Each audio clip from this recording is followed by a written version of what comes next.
Kelly Free's life followed a well-planned path. Raised by parents who valued financial security, he focused on saving, investing, and living within his means, rather than pursuing a flashy lifestyle. Before meeting Megan Flowers, Kelly's life was predictable, centered on his property management career. Megan's lively personality balanced his reserved nature, and they made a strong couple. However, differences in values, especially regarding lifestyle, began to surface. Kelly prioritized financial stability, while Megan leaned toward socializing and appearances. Despite these differences, they managed to coexist until a pivotal moment. Kelly believed in the superstition that events came in threes, and on a Friday afternoon, the first bad thing happened. Working for a property management group in Missouri, Kelly had always been frugal, saving his commissions while others spent lavishly. His boss, Jerry Myers, frequently criticized Kelly's modest lifestyle, urging him to keep up with his colleagues. During a tough economic period, Jerry called each team member into his office. When it was Kelly's turn, Jerry bluntly informed him that layoffs were necessary. Despite Kelly's success, Jerry argued that his savings made him a better candidate for a layoff compared to his less financially secure coworkers. Kelly was stunned, questioning the logic of punishing him for his financial responsibility. Jerry, visibly stressed, defended his decision, criticizing Kelly's appearance and lifestyle for not aligning with the company's image. In the end, Jerry dismissed Kelly, asking him to clean out his desk. Kelly stood as tall as his 5'9" frame allowed. His parents had always emphasized the importance of savings, and now it was paying off. With 8 years of savings and investment dividends, he had nearly $3 million in reserves. Unlike his coworkers, who had little saved, Kelly didn't need to work if he chose not to. But he enjoyed the hunt for properties. He left without saying goodbye to Jerry and began clearing out his cubicle, which held few personal items. The company owned the computer, but Kelly smiled as he transferred his latest proposal to his personal drive and deleted it from the system. Jerry had no idea. The shipping company that had contacted Kelly directly would now be his own opportunity. Kelly didn't erase other work. He wasn't vindictive. As he left, his coworkers didn't acknowledge him, which didn't surprise him. He had always been the outsider. He wished them well, but doubted the company would survive the ongoing economic downturn. Loading his belongings into his old pickup, he headed home to discuss the future with Megan. He wanted to avoid touching their savings if possible. On the drive, Kelly weighed the pros and cons. Their mortgage was low thanks to buying when interest rates were near historic lows. He could cut his YMCA membership and jog instead, and a cheap set of weights would handle the rest of his workouts. He already did the yard work, and he had resisted Megan's desire for a backyard pond to keep costs down. Kelly also did most of the grocery shopping and housework, letting Megan focus on her career. He believed in sharing responsibilities, something Megan appreciated. She had a stable job at a printing company with little risk of layoff. They hadn't started a family yet, so their insurance needs were minimal. Kelly even considered this might be a good time for them to have a baby, now that he had more time at home. Their vehicles were paid off, needing only maintenance. His truck was old but in good shape, and Megan's car, just paid off, had low maintenance costs. If needed, he could be added to Megan's insurance. In fact, this downturn might be the push he needed to go freelance. As he pulled into the driveway, Kelly smiled, but his mood shifted when he saw a car blocking his garage spot. It was Mary and Mark Brooks' newer car. Mary must be visiting. Kelly decided to delay telling Megan about losing his job. He grabbed his box of belongings and entered the house. It was early spring, cool and overcast, so he didn't expect to find them on the back patio. But when he didn't see them in the living room or kitchen, he grew concerned. He set the box on the table and headed upstairs. At the top of the stairs, he heard soft moans. Kelly trusted Megan completely and never doubted her fidelity. But as he approached their bedroom, the truth hit him. Bad thing number 2 awaited him, unfolding in their own bed. As he stood there, memories of meeting Megan at a party years ago flooded his mind. Her blonde hair, blue eyes, and vibrant personality had captivated him. They had been in their mid-20s, and everything seemed perfect. Now his world was unraveling. Kelly and Megan took their time getting to know each other before they became physically engaged, though they did engage in heavy kissing and petting. When they finally consummated their relationship, it felt like true lovemaking, fueled by their deep connection. They had never regretted it, until today. Now Kelly stood in shock as he saw his former friend Mark Brooks in bed with Megan. They had talked about fantasies before, but Kelly never imagined they would act on them. He had always believed Megan was enough for him, but clearly she felt differently. Kelly froze at the sight until Mary, also in bed, noticed him and smiled, casually inviting him closer. Megan greeted him as if nothing was wrong, saying they were glad he arrived in time to join them. Mark, unfazed, got off the bed, while Megan, covered in hickeys and bite marks, urged Kelly to join them, explaining they had started without him but wanted him to be part of it. Confused, Kelly couldn't process what was happening. He had never shown interest in swinging or anything beyond their relationship. As they approached, Kelly backed away, overwhelmed by the shock of losing his job and finding his wife in this situation. Megan kept talking, excited about the idea of them all being together, but Kelly could barely comprehend her words. He managed to stutter that he needed to get something and pulled away from her grasp. Megan, sensing something was wrong, hesitated but didn't fully understand his distress. Kelly quickly left the room, never promising to return. He went downstairs, grabbed his essentials, tablet, laptop, chargers, phone, and headed to his truck. Sitting in the driver's seat, he knew starting the engine meant leaving this chapter of his life behind. After a brief pause, he turned the key and backed out of the driveway, ignoring Megan as she ran out in her robe, trying to stop him. He drove away without looking back, realizing he needed time to figure out his next steps. Kelly drove aimlessly for a while before heading out of the city, reflecting on his relationship with Megan. He had always believed she was the one for him, the woman he wanted to marry and start a family with. They had shared so much, and she had never seemed unhappy with their life together until now. Kelly couldn't recall any signs or behavior that might have hinted at Megan's actions. He drove on autopilot for hours, heading west into Kansas. He only stopped when his low fuel light came on, realizing he had driven farther than he recognized. Spotting a familiar truck stop, he exited to refuel, reluctantly using his credit card despite wanting to avoid a paper trail. After refueling, he grabbed a coffee and snack, then decided to head north on a 2-lane highway, eventually crossing into Nebraska. Around 4 a.m., his fuel light came on again, so he pulled over near a small town to rest. Despite driving for 10 to 12 hours, Kelly didn't feel sleepy, just disconnected. The town, Hyannis, seemed familiar from a childhood vacation, but it took time to remember why. He shut off the engine to save fuel, but soon had to restart it to warm up. Unfortunately, a loud noise under the hood and a battery issue forced him to shut it down again. Bad news number 3. Finding an old jacket in the truck, Kelly tried to stay warm. Occasionally, he'd get out and walk around under the clear, star-filled sky, marveling at the difference from Missouri's light-polluted nights. By morning, he was shivering and decided to head to a nearby cafe. After warming up with coffee and breakfast, he asked about truck repairs. The waitress called her boyfriend, who ran a repair shop, and soon Kelly's truck was towed for repairs. The problem was that Kelly only had a little cash left. Not wanting to use his credit card and leave a trail, he visited a local bank, transferred money to a new account, and arranged for his truck's repairs. While there, he turned on his phone, which he usually kept off after work to avoid Jerry's calls.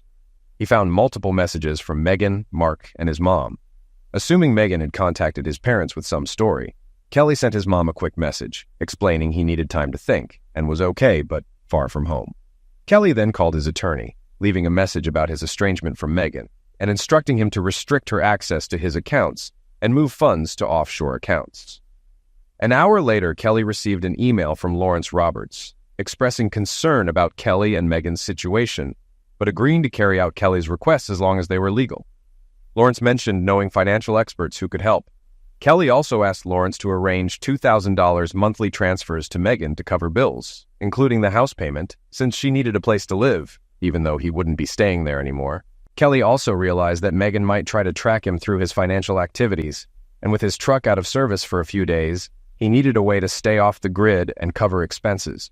He returned to the diner for lunch, considering his options. The nearby ranchers seemed like a possibility for temporary work, as the waitress, Tiffany, suggested. However, he doubted his skills were suited for ranch work and worried about the lack of jobs in the small town. After pondering, Kelly decided to ask Tiffany about ranch jobs, and she pointed out Bill Blaze, a rancher who might need help during calving season. Kelly recalled a Zane Grey novel he read as a teen about an outsider adapting to life in the West, and realized he might have to face similar challenges to earn respect if he took the job. Tiffany spoke with Mr. Blaze, who agreed to talk with Kelly. Approaching the rancher, Kelly sized him up. Bill Blaze was a large, rugged man, about 60 years old, with rough, calloused hands and a permanent squint. Bill assessed Kelly as a city guy, not used to hard physical work, but they sat down to discuss the possibility of Kelly working on the ranch. Bill Blaze reached across the table to shake Kelly's hand, introducing himself as the owner of a ranch 10 miles north of town. Kelly introduced himself, seeing no reason to hide his name, as Bill wouldn't know him from his real estate circles, and Megan had no way of finding him here. They talked, with Bill describing his 15,000-acre ranch in the Sandhills, where they moved cattle between pastures to manage the grass and water. Calving season was in full swing, and though it was hard work, he had a few hands helping out. When Bill asked what Kelly could do for him, Kelly was honest. He explained he had just left his wife after discovering her infidelity and needed work to stay off the grid while sorting out his life. Though he lacked ranching skills, Kelly was willing to work hard and learn, thinking physical labor might help clear his mind. Bill, experienced in dealing with city folk looking for a change, sized Kelly up. He saw potential and offered him a ride to the ranch, as Kelly's truck was in the shop. They stopped at a store for work clothes before heading to the ranch, which was a good half-hour drive from town. Bill showed Kelly around the ranch, pointing out the various vehicles, barns, and the main house where he lived with his wife Connie. They also stopped at the bunkhouse, a double-wide home with modern amenities, far from the rustic cabin Kelly had imagined. Before showing Kelly the bunkhouse, Bill discussed pay. He offered $2,000 a month, plus free housing and food. The bunkhouse had a fully equipped kitchen with separate freezers and pantries for each worker to avoid any issues with food sharing. Bill showed Kelly his assigned pantry and freezer, mentioning he could store drinks, booze, or other items there and in the fridge.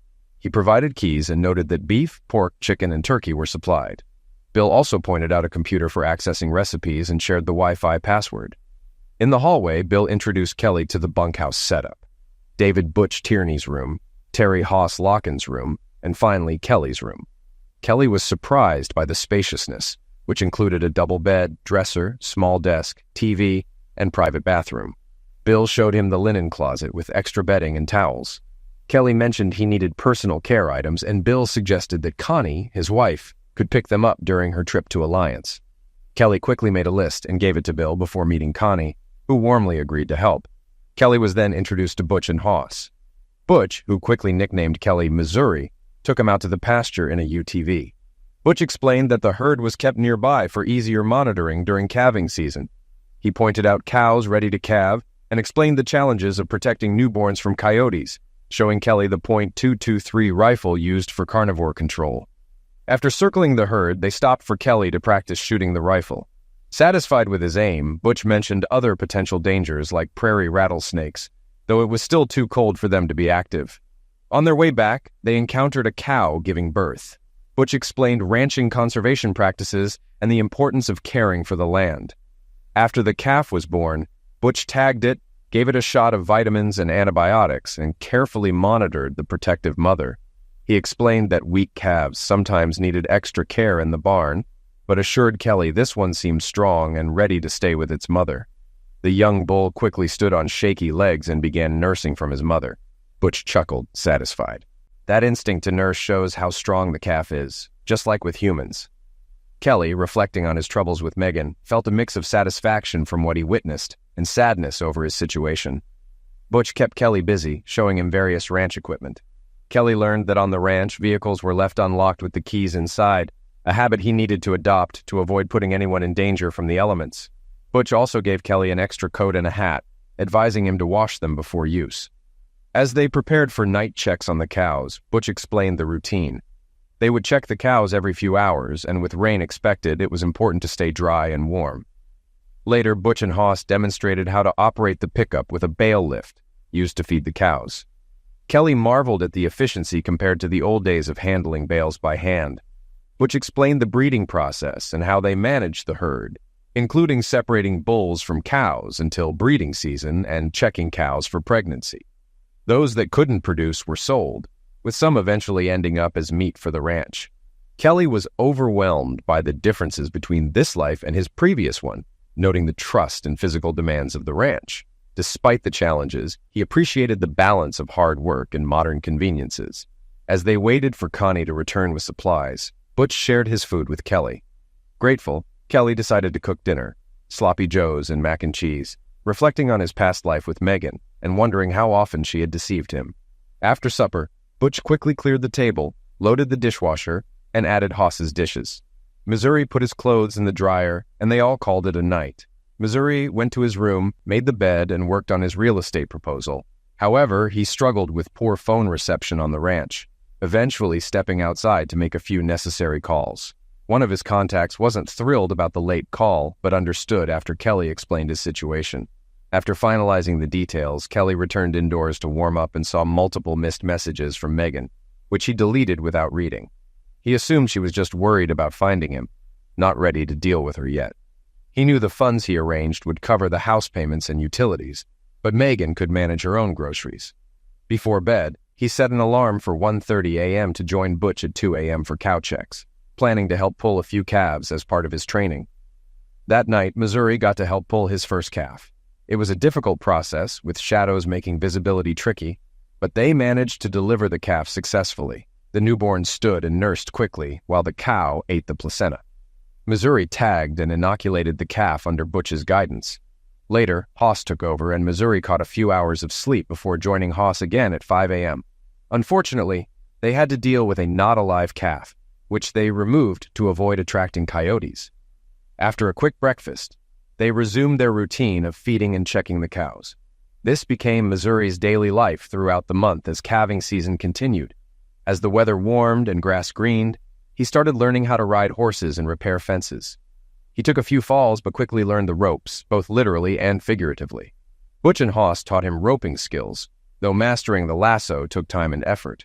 Despite sore arms and frequent failures, Missouri gradually improved under their patient instruction. By the end of April, the fences were in good shape, ready for the cows and calves. Although Missouri improved his roping skills, it was decided he'd be better at throwing calves during branding. Their ranch was scheduled to host branding in mid-May, but first they would help at neighboring ranches. Missouri's truck was repaired, but he decided to store it in town since he didn't need it at the ranch. Around this time, Bill approached him for a private conversation. "Kelly, I wanted to let you know that your wife will likely find out where you are soon. The State Patrol noticed your truck in town and started asking questions because someone, probably your wife, reported you missing. There's a new initiative, like an Amber Alert for adults." Kelly nodded, realizing his past was catching up with him. "The patrol is checking around. Since you didn't hide your identity, they haven't come to me yet, but they will soon. You don't need to leave, but I'm curious why you're here and not talking to your family." Kelly explained his situation, losing his job, discovering his wife's infidelity, and needing time away to figure things out. He shared his struggle to decide what to do next, even though he had savings secured and had arranged to provide Megan with monthly support. "This ranch job has been a blessing. It's helped me more than anything else. I'm physically tired, not mentally drained, and that's been good for me." Bill asked what Kelly planned to do if Megan showed up. Kelly admitted he hadn't decided yet, though he knew he couldn't hide forever. Bill reassured him, explaining that the patrol would likely talk to him in town soon. He also mentioned that the locals had accepted him, referring to him as Missouri, rather than Kelly. If someone from his past showed up, Bill would alert him on the radio, leaving it up to Kelly to decide how to respond. Kelly thanked Bill and returned to work. A few days later, a state patrolman arrived at the ranch. Bill called Kelly to the house, where Kelly assured the officer he was fine. The patrolman advised Kelly to keep his family informed to avoid unnecessary worry and law enforcement involvement. Kelly promised to do so. Missouri began planning his next steps, knowing his pickup would be watched. He didn't want to see Megan, especially if she brought Mark and Mary. He discussed his plans with Bill, who agreed to help. Kelly ordered supplies, and over the next week, deliveries arrived regularly. He packed his gear, purchased a weapon, a rifle, and ammunition during a trip to Alliance. Branding season began, and Missouri found the work tough but rewarding. He was better suited to handling calves than roping them. The process involved separating the calves from the cows, branding them, and castrating the young bulls. It was exhausting, dirty work, but it kept Missouri's mind off his troubles. As branding wrapped up, Missouri made final plans to leave. Bill remarked that he now looked more like a ranch hand than a city slicker. Missouri asked Bill to store his gear while he went away for a while, and Bill agreed. One evening, Bill informed Missouri that Connie had visitors, 3 people, including a woman who identified herself as Kelly's wife. Connie told them Kelly was working on another ranch and wouldn't return for a few days. Missouri decided to leave before Megan returned. He hoped to stay away long enough for her to give up and go home. Packing his belongings, Missouri shook hands with Bill, now a friend, and prepared to leave without saying goodbye to Butch or Hoss. As Missouri packed, Butch came out and asked, "Going someplace, Missouri?" "Yeah," Missouri replied. "I gotta see what's over the horizon. It's time to move on." Butch nodded in understanding. "It's a woman, right?" Missouri nodded, confirming Butch's guess. "Yeah, I'm not ready to deal with her. Bill said she came by today, so it's time to go. I'll talk to her when I'm ready, but for now, I'll keep moving." Butch asked where he was heading and if Megan might be watching his truck. Missouri shrugged. "I don't know which direction yet, and yes, she's probably watching the truck. I'll come back for it later." After packing, Missouri adjusted his hat, mounted his horse, and headed north. Inspired by an old Zane Grey novel, he planned to stay off highways, making it harder for Megan to find him. He packed supplies, including camping gear, freeze-dried meals, water, clothes, and a solar charger for his electronics. After a few days, Missouri reached a ranch where the owner, Ronnie Bentley, greeted him with the old custom, "Light and set, stranger." Ronnie mentioned that Bill Blaze had called, letting him know Missouri might be passing through and could use work. Missouri accepted the offer. Ronnie, in his 70s, was dealing with arthritis and needed help on his 8,000-acre ranch. Missouri settled in, taking care of the horses and enjoying a meal and a shower, courtesy of Ronnie's wife, Millie. The next morning, Ronnie showed Missouri around the ranch, and Missouri spent the week fixing fences and moving bales. One afternoon, Ronnie informed Missouri that some people had come by looking for Kelly Free. Ronnie claimed not to know him, but he warned Missouri that they seemed suspicious. Missouri thanked Ronnie and decided to leave the next morning. When asked about the visitor's return, Ronnie said they were checking nearby ranches and might circle back. Missouri sighed, acknowledging that Megan was probably still searching but wished she would move on with her life. Missouri headed to the barn where his horses and belongings were kept. He had been sleeping in the guest room and only brought essentials into the house daily. At the Double B, he maintained a beard and mustache, only shaving his neck. He used their internet to check on his pickup and sent emails to Bill Blaze and his parents, assuring them he was fine without revealing his location. The next morning, after a hearty breakfast, Missouri packed up and ordered supplies to be delivered to Gordon, Nebraska, where he planned to stop in about a week. After leaving the Double B, rain slowed his progress, and he found shelter in an old barn. There, he tended to his horses and ate a hot meal before resting. The following days were clear, and by week's end, Missouri arrived outside Gordon. He staked his horses near a stream and walked into town, gathering supplies and enjoying a cold Coca-Cola. After picking up his ordered supplies, he visited the library to catch up on news and send emails. His attorney informed him that Megan was frequently asking about him, but had not mentioned divorce. His parents were supportive, but urged him to return home. After leaving the library, Missouri treated himself to a meal at a local cafe. While eating, he overheard a conversation from the booth behind him. He recognized Megan's voice as she expressed determination to find him, convinced he was nearby. The other person, likely Mary, voiced frustration, believing Kelly didn't want to be found and suspecting locals were helping him evade them. Megan, sounding desperate, admitted she should have discussed polyamory with Kelly sooner and hoped to explain that her love for him hadn't diminished, despite wanting to include others in their relationship. She lamented that Kelly wouldn't respond to her attempts to contact him. Mary, frustrated, pointed out the challenges of finding him and the strain their search was putting on their jobs. Megan sighed. "I told my boss my husband is missing, and she's been patient, but I need to work for a couple of weeks before coming back to search again. I believe he's still in the Sandhills, though I don't know why. He never mentioned this place, has no family here, and couldn't work without a vehicle. Do you think he bought a new car and left his truck in Hyannis to throw us off?" Mary replied in a low voice, making it hard for Missouri to catch everything. "I doubt it. He hasn't spent much money since leaving. Other than some fuel receipts, there's been nothing. The only reason we know he's around is because a state patrolman talked to him at the first ranch we checked. The rancher must have tipped him off because we didn't get much help there." Megan sounded puzzled. "I can't see Kelly doing ranch work. He's an office guy, not someone who'd live primitively without internet and modern comforts. I couldn't do that." Missouri nearly laughed, remembering his own misconceptions about ranch life when he first arrived at the Circle Bar X. He was relieved that Mary's comments would likely turn people in the cafe against helping them. He realized he was starting to think of Kelly as a stranger, someone from a past life. Kelly Free was a man with responsibilities, but Missouri was a ranch hand with no ties. He knew he'd eventually have to reconcile the two identities, but today wasn't the day. Megan's voice pulled him back to the present. "Mary, I'm going to check the library again. Kelly will need to send emails to his lawyer, and I know his passwords. If he's online, I might track him down." Missouri cursed silently. He had forgotten Megan knew his passwords. He needed to change them immediately and ensure nothing compromising was in his emails. The two women finished their meal and left without noticing Missouri, hidden behind his full beard and mustache. Megan had never liked facial hair, so she wouldn't recognize him easily. After they left, Missouri finished his coffee, paid his bill, and bought some supplies, including hard candy and whiskey for medicinal purposes. Returning to his camp, Missouri was startled to find someone rifling through his belongings. Instinctively, he drew his .45 and aimed it at the intruder. "Hands up!" Missouri commanded. The man froze and slowly stood. When he turned around, Missouri recognized Mark Brooks, but he didn't let on. "What do you think you're doing, Sonny?" Missouri asked coldly. Mark stammered, I'm looking for someone." Missouri kept the weapon steady. "Well, dumbass, you won't find him in my bags. Empty your pockets."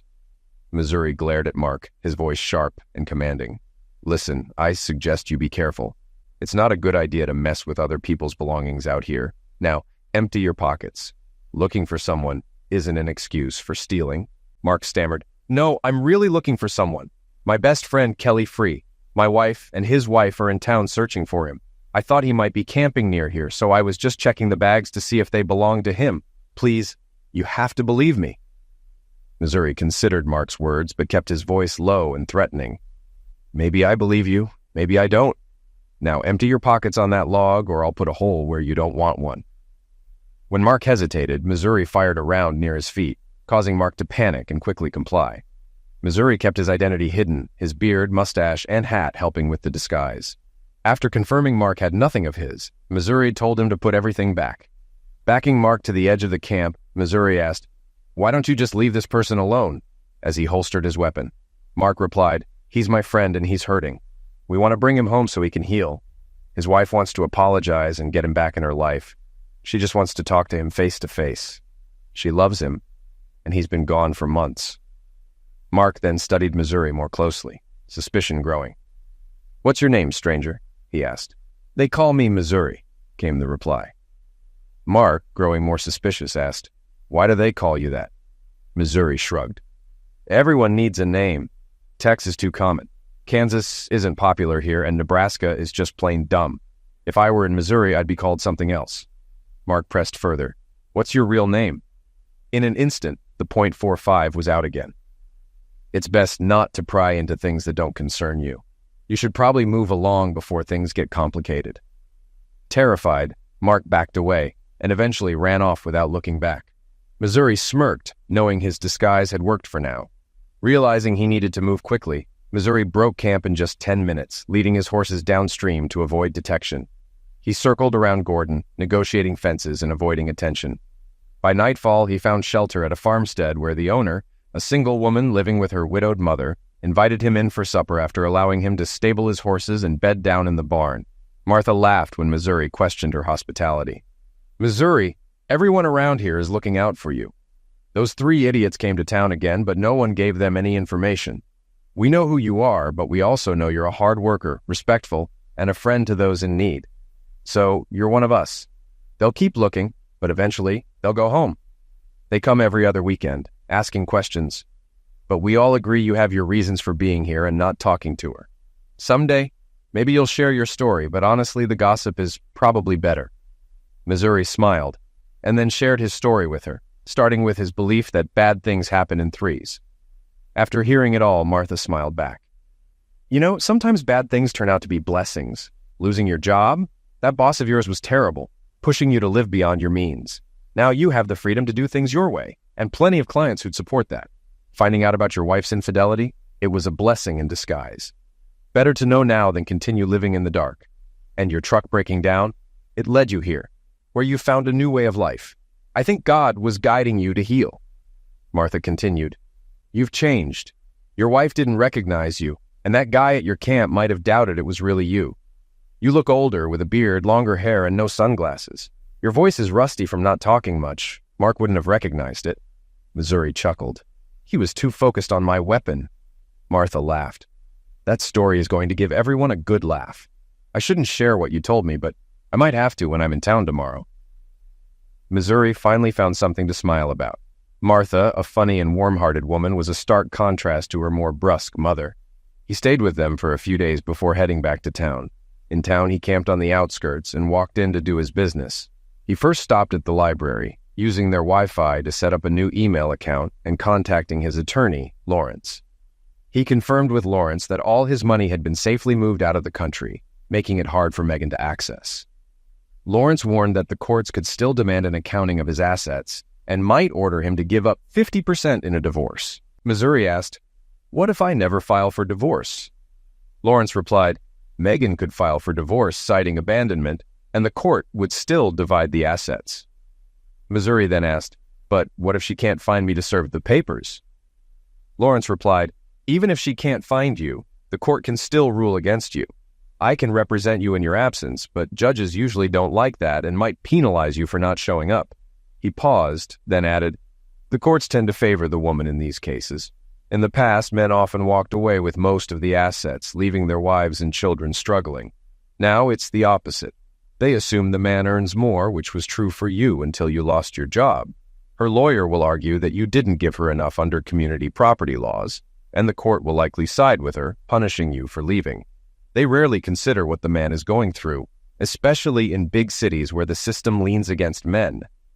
Missouri sighed. "Can we file here, where I've established residency, and have a local court handle it?" Lawrence shook his head. "No, since your marriage took place in Missouri, and that's where most of your married life was.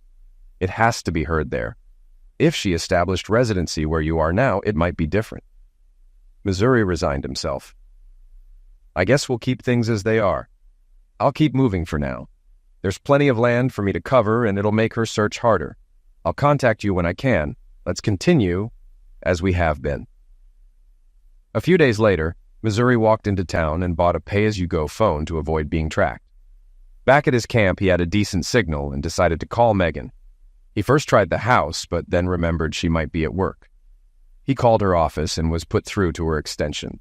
She answered professionally, "Hello, this is Megan Free. How may I help you?" Missouri's voice was calm but pointed.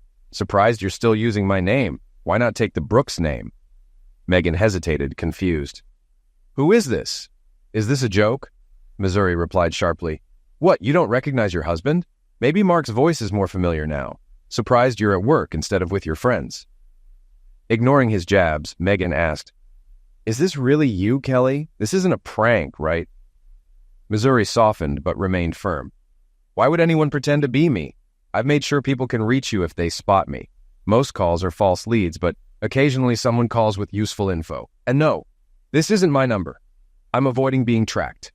I want you to stop looking for me. File for divorce. The court will give you half of everything and I'll make it available. Just forget me and move on." Megan's tone turned pleading. "But Kelly, I love you and miss you. Please come home or meet me so I can show you how I feel." Missouri's voice grew cold again. "You love me so much you cheated with our friends and expected me to be okay with it? How long were you planning to keep this up behind my back?" "Don't lie. Did you know I'd come home early that day?" Megan hesitated, then admitted, "I was trying to introduce polyamory, but I was afraid of how you'd react. I guess I was right. You didn't take it well." Missouri's sarcasm cut through. "No kidding. What gave you that idea?" He sighed, then continued, "It doesn't matter anymore. Your excuses mean nothing. Just leave me alone." There was silence before Megan, voice shaky, said, "I love you and miss you. I want you back in my home and my bed. Please don't hang up." Missouri responded with frustration and resignation. "Why do you want me back? I send you $2,000 a month and you likely got a raise with your promotion. You have Mark and Mary? Why do you need me? You enjoy being with them, so what's the point of having me around, especially the way I am now?" Megan's voice broke as she cried, "No, you don't understand. I love Mary and Mark, but I'm in love with you. They never replaced you. We don't share the connection you and I have or the dreams we had together. I want that back." Missouri snorted in disbelief. "That's not happening. I don't think about you, except to wonder if we'll cross paths. I'm still deciding if I'll just walk away, slap you, or give you some old-fashioned justice." Megan's voice trembled. "What do you mean by frontier justice?" Missouri's tone turned serious. "In the old days, adulterous women and their lovers could be liquidated, and no one cared. Around here, half the people still think that way. The rest think I'm a fool for staying in the city. I won't know how I'll react until we meet face to face. Consider yourself warned." Megan continued to cry, and Missouri heard some background noise. She covered the phone and told someone she was fine, just trying to talk to her husband. When she returned to the call, Missouri had already hung up.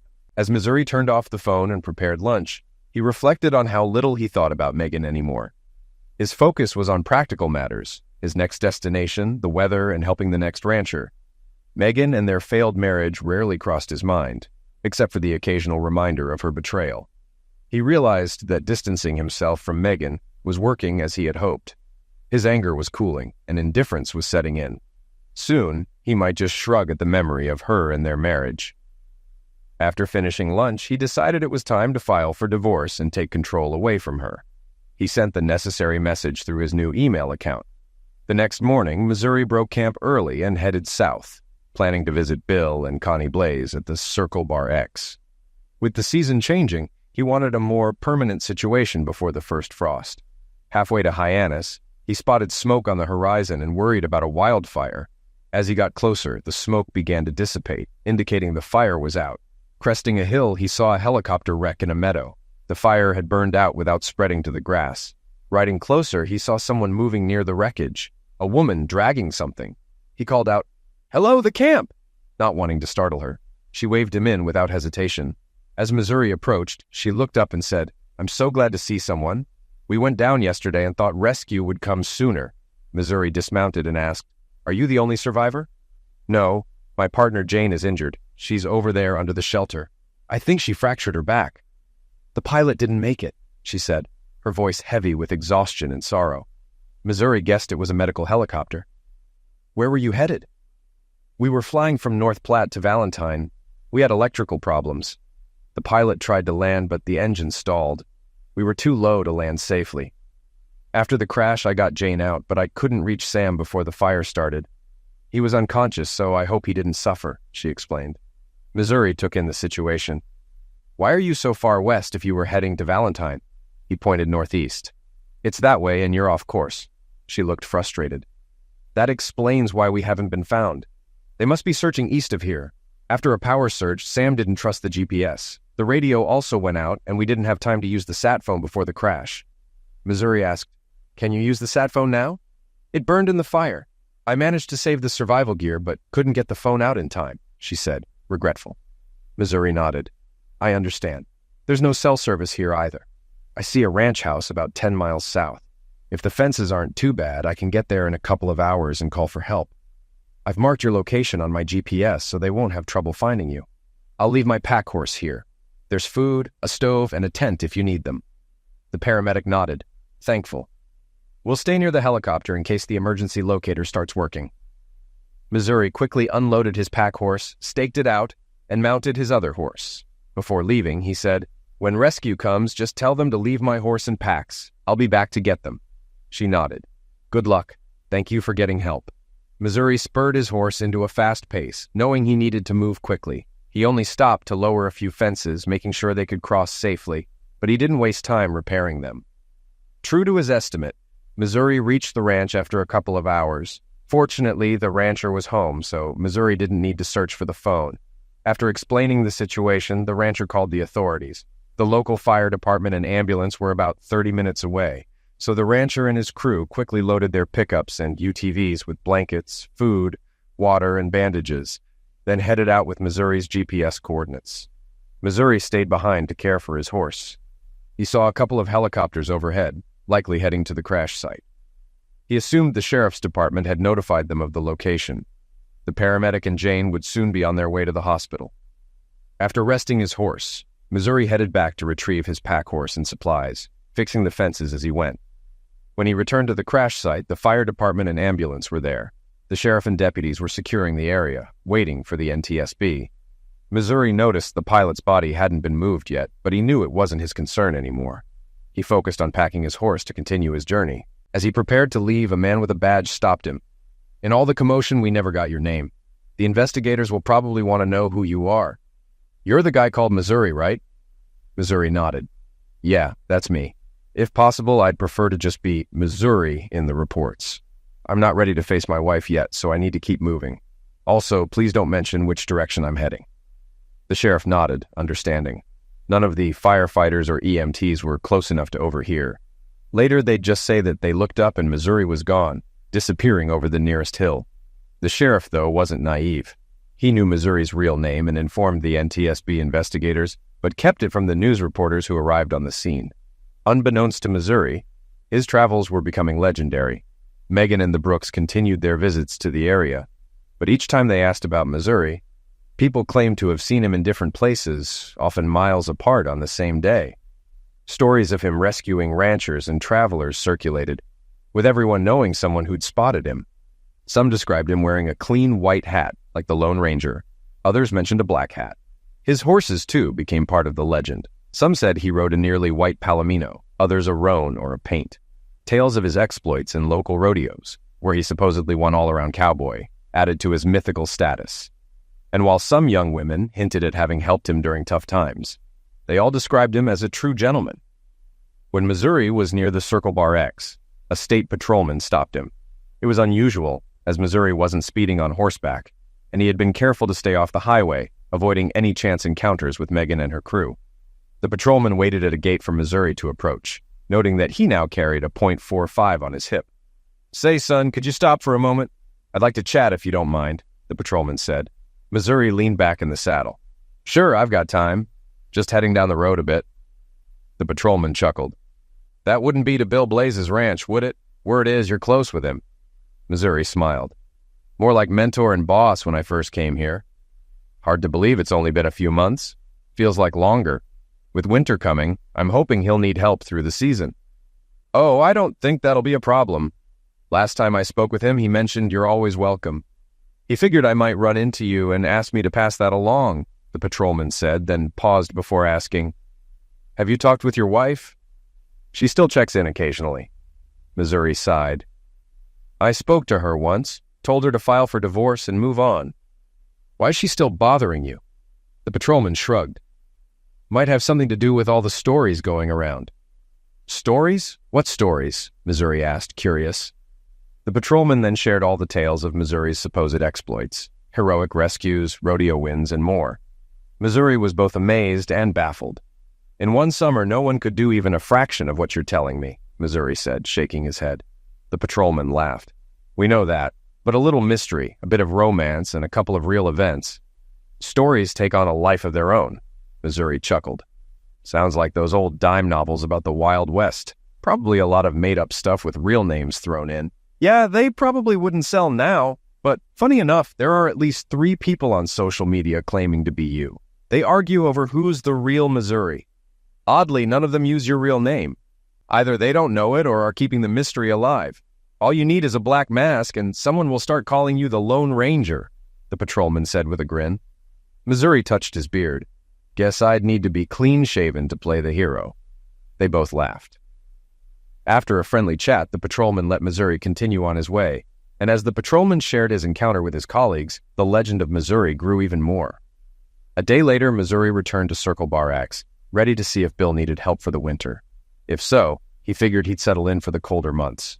His roping skills had improved during his travels, and while he wasn't a top hand yet, he felt confident enough to offer his services. If Bill didn't need him, he could always check in with others, like Ronnie Bentley at the Double B. Missouri's arrival at the ranch was low-key. He didn't come in like a hero in an old western, and he figured someone had already spotted him before he reached the yard. Sure enough, Bill, Connie, and Butch came out to greet him as he pulled up. "Howdy, stranger. Bet you could use a good cup of coffee and a comfy chair after roaming around the hills," Bill said with a grin. Missouri chuckled. "Yes, sir, that sounds good. Mind if I put my horses in your corral?" Bill pretended to think about it. "Well now, are you still the same Missouri who left here last summer?" Connie playfully swatted Bill. "Missouri, don't pay attention to him. Just take care of your horses and come on in." Bill and Butch laughed as they helped Missouri unload his gear and settle his horses in the corral. They hauled his belongings to the bunkhouse, where Missouri was glad to see he still had his old room. Hoss had moved on, and there was a new young hand, Jesse, whom Butch introduced. "Missouri, meet Jesse, though I call him Outlaw. He's green as they come, but we've got hopes for him," Butch said with a grin. Jesse, awed to meet the legendary Missouri, could barely manage a handshake. Later, Butch confided that Jesse claimed to be 18, but Bill suspected he was a 16-year-old runaway. They were checking with the sheriff's department but planned to keep things quiet until they knew more. Connie made sure Jesse had dinner at the ranch house each night. That evening, Connie invited Missouri and Butch over for dinner to celebrate Missouri's return. Over the meal, Missouri shared highlights of his travels, including overhearing his wife and her lover in the Gordon Cafe. Bill and Butch found his account of running into Mark Young particularly amusing, while Jesse listened wide-eyed. After dinner, the group entertained themselves by spinning exaggerated tales about Missouri's exploits. Bill took the lead with a wildly embellished story about the medical helicopter rescue. According to the latest internet story, Bill began with a grin, you rode in at a fast lope, jumped off your horse, and swept up the swooning paramedic Casey just as a tornado bore down on them. Then, you built a sod cabin to protect them, rode into the storm to save the day, hacked a cell tower to call for help, and led the rescuers back to the site where you pulled the pilot from the wreckage and led a prayer for him. Missouri was stunned. He quickly corrected the story. Hell, I didn't even know the paramedic's name. The pilot was still in the wreckage when I got back for my pack horse because the NTSB had told the sheriff to leave him there. The stories continued, with sightings of Missouri and his variously described horses spanning the sandhills from O'Neill to Alliance, and even as far north as Mott, South Dakota, and south to McCook, Nebraska. They all laughed at the improbability of a man covering so much ground on horseback in just a few months. Connie, examining Missouri's face and scalp for injuries, joked that every town he passed through reported him defending women and girls from attackers, with Missouri easily taking down the biggest and toughest of them. The tales of his fights were just more fuel for his growing legend. It was a pleasant evening with old friends and a new one. Even Outlaw, the young hand, relaxed and began joking with Missouri, just like the others. Eventually, Bill asked Missouri about his plans. Well, I'm hoping you could use some help this winter. I'm done wandering for now. If Megan shows up again, I'll talk to her and make it clear that we're done. She can have the house and half my money if she doesn't fight the divorce. If she wants to fight, I'll use my story to ruin her and her lovers. It's her choice. Bill and Connie nodded. Bill spoke first. Of course, you have a place here at the Circle Bar X. We're mostly caught up, but we still need to haul the hay bales back to the ranch for winter feed. With you here, we'll get that done quickly and then just keep an eye on the cows until it's time to bring them in, Connie added. Word's gotten out that this is where you started your journey, so we've had a few visitors checking to see if you've returned. You've got quite a following around here. Missouri nodded. If it's okay, I'd prefer to be out riding fence when visitors show up. I wouldn't know what to tell any of them, except not to believe everything they hear. Bill paused, then asked, So, will you meet with them if they show up? I don't know when that Jane woman will be released from the hospital. Her injuries were pretty serious, according to the news. Missouri agreed. Yeah, I'll meet with them. That paramedic Casey had things under control when I got there. She used my tent to make Jane more comfortable and fed them until help arrived. By the time I got back, they'd already been airlifted out, probably to a hospital in North Platte or Kearney. I'm not sure where they went.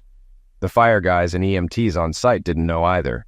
That supper set the tone for Missouri's return. He learned that Bill had retrieved his pickup from Hyannis, and it was now stored in one of the sheds. Missouri set it up to pull a used horse trailer he bought locally, so if he needed to travel again, he could take his horses with him. He also went to Alliance to replace his worn-out clothes, and no one recognized him with his new hat and trimmed-down beard. True to his word, Bill sent Missouri out on horseback whenever visitors showed up at the ranch. They would often laugh at the ongoing reports of Missouri sightings, even though he'd hardly left the ranch in weeks. As fall progressed, the days grew shorter, and there was a chill in the air each night. They finished moving the hay bales to the winter pastures, and Missouri continued to ride fence, practicing his roping skills, and always carrying his .45 in case of coyotes or badgers. In early November, the inevitable happened. Megan arrived at the Circle Bar X with the Brooks. It was the first time she'd come to the ranch, although she'd visited the area many times during her search. She was invited inside while Missouri was sent for, but the Brooks were told in no uncertain terms that they weren't welcome and should stay in the car. They bristled at first, but Butch had a quiet word with them, and they quickly backed down. Butch later told Bill he'd mentioned the abundance of empty space for lonely graves, which seemed to deflate their arrogance. He did bring them some water while Megan met with her estranged husband. Inside, Connie introduced herself and Bill to Megan and offered her a seat at the dining room table with a glass of water. They made no attempt at small talk, viewing Megan as the enemy of their friend and employee. After a long 30-minute wait, Megan heard footsteps approaching from the kitchen. The man who entered the room seemed like a stranger, taller than her husband, with longer hair, a black Western hat pulled low, and a mustache and goatee. He barely acknowledged her as he sat down across from her, crossed his legs, and leaned back. "Well, Megan, you've finally found me. I'm ready to end this once and for all so you can move on with your life," he said calmly. Megan didn't respond right away, struggling to reconcile this cowboy with the husband she once knew. Finally, she extended her hand to Missouri. "Is it really you, Kelly?" He nodded. She glanced around, noticing Connie peeking from around the corner. "Is this some kind of sick joke? I've been searching for my husband for months, and you bring in some ranch hand to pose as Kelly Free. Do you think I'm a fool? Where is my husband?" Connie shook her head and pointed at Missouri. "This is the man who came to our ranch broken and stricken. He told us his name but never used it again after that day. This is Missouri, formerly known as Kelly Free. He's grown and matured since you knew him. He's a better man than you deserve. You need to talk, sort your lives out, and let him finish healing so you both can move on." Megan protested. "But this is a stranger. How could you do this to me? You say Kelly is here, but you bring in this guy." She broke down in tears. "I need my husband. I need Kelly. Please bring him to me, I beg you. I've been searching for so long." She buried her head in her hands. "Megan, listen." Kelly hesitated, then continued. "I am Kelly Free, even if I don't look like the man you knew. You started a new relationship with Mary and Mark Brooks and expected me to accept it, maybe even join in. I was so shocked and hurt that I had to leave. I drove here, got a job, and learned new things. Now I'm ready to confront you." Megan shook her head, struggling to accept that this man, with his rugged appearance, could be her Kelly. But as Kelly shared details only they would know, she realized it was him. He removed his hat and laid it on the table. Slowly, she accepted that this man was her husband, though he now seemed like a figure from the Old West, complete with a semi-automatic pistol on his hip. Kelly noticed her unease and carefully placed the weapon on the table. "I carry it for protection while riding. It feels so natural now that I forget to take it off." Megan asked, "But why did you leave me? I love you." "I left because it was clear I wasn't enough for you. You broke our vows, took other lovers without talking to me, and disrespected our marriage. I had to leave to process everything. I've finally come to terms with it. But it was just Mary and Mark, our friends. We were just getting closer." "Maybe you felt that way, but I felt betrayed.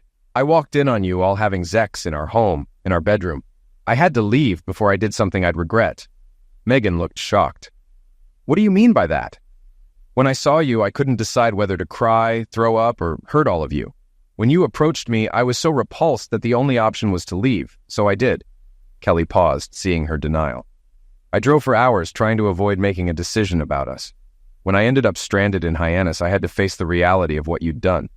Our marriage ended that day. There's no coming back from that level of betrayal. I wasn't ready to confront you, so I took a job here at the Circle Bar X." He continued.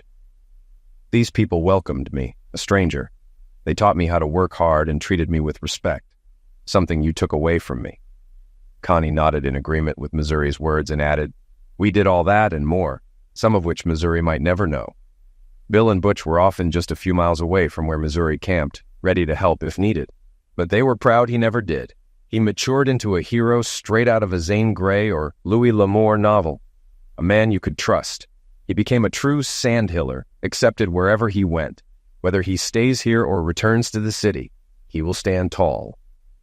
Megan looked down, still struggling to grasp the reality. She had believed Kelly was hurting and would run back to her when they met. In her mind, he would embrace her lifestyle, and they would rekindle their relationship. She just needed to get him alone. Kelly noticed her expression and realized she still clung to her plans from last spring. There would be no reconciliation. He tried again. "Megan, now that you believe I'm Kelly, let's get down to business. When you get home, you'll be served with divorce papers. Please just sign them and let it happen. I've been generous in the settlement. You can then live your life with the Brooks." She shook her head. "No, I don't accept that. You just need to experience the love we share. You'll understand once you see how amazing it is to be with two women." "No, Megan, that's not for me. Leave and don't try to see me again. I'll be at the hearing. If you fight the divorce, I'll tell the world what happened. Your parents and friends won't want anything to do with you. The Brooks will likely abandon you when things get tough. Just sign the papers and live your life." He stood, signaling the end of the conversation. Megan, struggling to stand, revealed her swollen belly. "So, Mark's swimmers did the job. When are you due? Do your parents know, or are you lying to them?" She gestured to her belly. "This is your baby, Kelly. I hoped the news would bring you around. Mark and Mary even agreed to be godparents." Kelly laughed bitterly. "Do you really expect me to believe that? You think news of a pregnancy, possibly mine, but likely Mark's, would make me join your mess? You're more delusional than I thought." At the kitchen door, Kelly turned. "When the baby is born, we'll do a DNA test. If it's mine, I'll pay child support, but I won't ask for visitation or custody. The child can call Mark Dad." He walked out the door. Megan ran after him, but only caught a glimpse of him riding away without looking back. Finally, she realized the consequences of her choices. Kelly wouldn't even acknowledge their baby. Her job was shaky after all the time off, and her relationship with the Brooks was losing its appeal. They seemed more focused on their own pleasure than hers. Megan returned to the dining room where Connie was still seated. She looked at the ranch wife. "He really is the father. Mark had a vasectomy years ago. There's been no one else." Connie couldn't resist. "Seems like you forgot what exclusive means." Megan collapsed into a chair. "I thought this was the way. People loving each other without jealousy, fully connected. Everything I read online made it seem perfect. The statistics said poly relationships had less cheating and more happiness." Connie shook her head. "You can't believe everything online. Most cultures abandon multiple spouses because it's unsustainable. Even living with one person is hard. Trying to please multiple people is nearly impossible," Megan cried softly, then regained some composure. "Tell Kelly I'm going home, but I'll fight the divorce. His baby needs a father, and that's the only reason I'll fight." She left with the Brooks, and soon they were out of sight. Shortly after, Missouri returned. Connie told him what Megan had said. He just nodded, knowing deep down that she wouldn't go quietly. Life moved forward. Kelly returned to Missouri for the divorce hearing. Lawrence filed the necessary motions, and Megan countered, as she had promised. She admitted her mistakes, but claimed she had ended her relationship with the Brooks and requested counseling. The judge took it under advisement and set another court date in 2 weeks. During the wait, Kelly stayed with his parents, who were both amazed by and pleased with the changes in him, though disappointed in Megan's behavior. Despite once loving her like a daughter, they now wanted nothing to do with her. During this time, Megan gave birth to a baby girl she named Kelly. DNA tests confirmed Kelly free as the father. Kelly's parents softened toward Megan to maintain a relationship with their granddaughter. Kelly visited the hospital before the baby was released, and though he felt a pull at his heart, he avoided Megan, leaving whenever she arrived at his parents' home. At the next hearing, the judge ruled that counseling wouldn't help. He acknowledged Kelly's new life in Nebraska, and, after reviewing the evidence, ruled that Megan would receive 50% of the assets, with child support set for their daughter. However, no alimony was granted since Kelly earned less than Megan. The judge also set standard visitation, emphasizing that Megan must ensure Kelly has access to his daughter on holidays and weekends. Megan expressed her desire for Kelly to return, but the judge finalized the divorce. Kelly ensured the assets were evenly split to provide for his daughter and returned to Nebraska the next day. Upon returning, Kelly reconnected with old clients and started a one-man consulting business, using his horse, Leroy, to explore potential properties for companies. Between trips, he worked as a ranch hand and maintained his connection with his daughter through video calls, thanks to a cell phone booster installed at the ranch. Meanwhile, rumors about Missouri continued to circulate, drawing attention. Eventually, a cable network interested in adapting Kelly's story into a movie visited the Circle Bar X Ranch. They agreed to fictionalize the story to protect his identity, and The Man from Missouri became the working title. Butch, with a degree in communications, was appointed liaison, and a public relations team was assembled. Soon, a corporation was formed, and Missouri became CEO, with the ranch staff as shareholders. Megan then reached out to Kelly, expressing a desire to relocate and be closer to him and their daughter. She also asked about employment opportunities near the ranch. Kelly, surprised but not displeased, saw potential in her request and offered her a role in helping with the movie deal. He promised to get back to her with more details. After speaking with Megan, Kelly called his parents to confirm the news. They brainstormed ideas, discarding some and expanding others until a solid plan emerged. Kelly then approached the Hyannis Village Board with his proposal to build a couple of houses on the town's outskirts. While adding new homes might seem simple in a larger community, it was a significant decision for a small village with limited infrastructure. Fortunately, the village approved the plan, and Megan began her move. Kelly found a small mobile home for Megan, and soon she and baby Kelly, nicknamed Miss Missouri in honor of her father, were settled in. A movie writer also arrived, expanding the project to include these developments. What started as one film, The Man from Missouri, grew into a series. The first part focused on the original story of cheating and healing, while the second covered the divorce and redemption. The writer even considered adding some of the legendary tales attributed to Missouri, with discussions about turning the story into a series. As for Missouri's love life, he and Megan remained friends and co-parents, but their romantic relationship was over.